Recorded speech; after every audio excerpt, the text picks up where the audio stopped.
Hey everyone, welcome to episode 3 of Behind the Videos, a new series on my channel for two reasons. One is to be a bit more present in my videos, just so that I have a bit more of like a human connection, and second is because the channel is unfortunately demonetized by YouTube, so I feel like I need to justify and explain the creative process behind some of the videos I make, because we really do put a lot of passion into it, but it's understandable that some of them may be viewed as not transformative enough or not, creatively, not creatively unique to stand out on its own.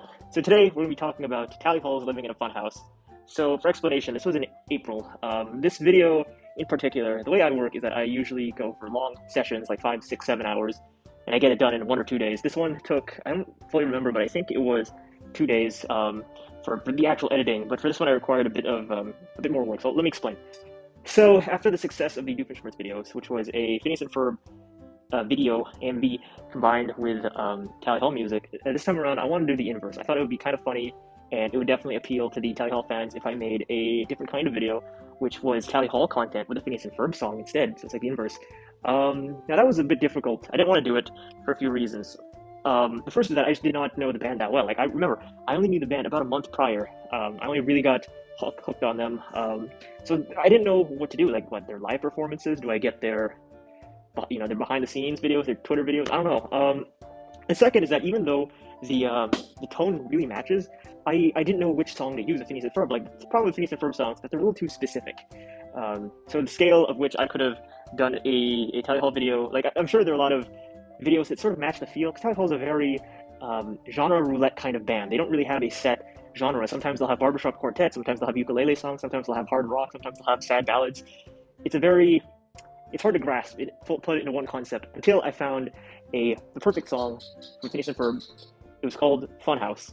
And basically, it is the characters, they go through a really goofy, almost circus-like place. And that really fit the aesthetic I was going for, because that's sort of what Tally Hall is. Specifically, their first album is called Marvin's Marvelous Mechanical Museum, which is basically this big technological puppet museum sort of place in their home state. Now, that kind of fit because that's what I would imagine a fun house is. Like, it's just a place to have fun, look at these cute gadgets and gizmos, and really experience it. So, with that in mind, I figured that makes sense. Like, Funhouse and Marvin's Marvelous Mechanical Museum are basically the perfect match. That's the song I would use. Now, the way I create these videos is that I really, listen to a song first, listen to the lyrics, and I think, okay, where can I get, if this song references birds, I will find a clip with a bird. If it references a gun, I will find a clip with a gun. If it references making friends, or, if I want to creatively express, sadness or emotion, I will find clips that sort of dictate the lyrics, or even just the flow. So if the song's going fast, I'll find, fast clips, or I'll get slower clips and speed them up, basically. As I said, the problem was I was not that invested in Tally Hall enough to know what to get from. That is, until I discovered the Tally Hall internet show. There were a lot of clips that you could purchase, and I figured that would make sense, actually, if I used some of their clips. And the way that their internet show works, Tally Hall internet show, is that it's basically a clip show. I guess there's a lot of skits, there's a lot of gags, there's a lot of very abstract jokes in there that I could pick apart from. There are 12 episodes, I remember. So over the course of 2 weeks, I think, might have been 1 week, but it was a long time. I would watch these episodes, and these episodes were not short. They were, I think, 10, 20 minutes long, and it's not really my thing. It was very early 2000s humor, which, to be fair, that's when Phineas and Ferb took place, so I guess that made sense, that they would sort of have a similar, it's not old or anything, but definitely older, less modern jokes and existences. So I watched the entire Tally Hall internet show, all 12 episodes, and I was really taking notes. This is really the first time that I was taking notes. As I said, this was a very different way of doing it because I did not know the source material that well. So I was like, okay, so I need a llama. There's no llama in the internet show, but there's a horse. That's close enough. We're talking about flying. There's a penguin that jumps off a cliff, right? We're talking about a new guest with curly hair. One of the band members has curly hair. All that stuff that I really compiled into the video. They were talking about the Funhouse, which is perfect because in the internet show, they go to the titular Marvin's Marvelous Mechanical Museum. They go to the museum, they meet Marvin, they talk to him, they explore all the attractions, and I thought, yeah, that's the perfect aesthetic as to what I'm going for. This song is about the museum. So, yeah, I did do a lot of research there.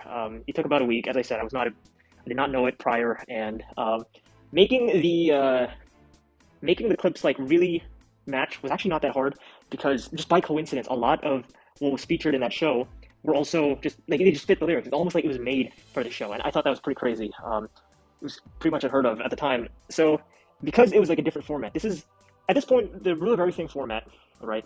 I'll put a link in the description to what I mean by that. There's a video of Lessons in Meme Culture that discusses it. Was really getting I wouldn't say corrupted, but it's sort of deconstructing itself. Like, it's sort of evolving to a point of almost parody, where they're no longer using Rule of Everything songs. They can be just about any song. I know there are a lot of edits of Tally Hall songs with the troll face and there's like the impact font text. It's sort of like a lyric video, but it's also like, it sort of establishes the early 2000s meme format, right, of top text, bottom text, right? So with that in mind, I decided to pick apart the Phineas Ferb song. This is the first time, I feel like this is one of the first times that a non-Tally Hall song was used in this format. So I got the Funhouse. I made the lyrics. I didn't make the lyrics, but I put the lyrics on the top and bottom. Now the big problem is that I made it a little too big. I sort of overestimated the size of these things. So in the future video, it's a lot better because the size is now normal. I made it a little too big.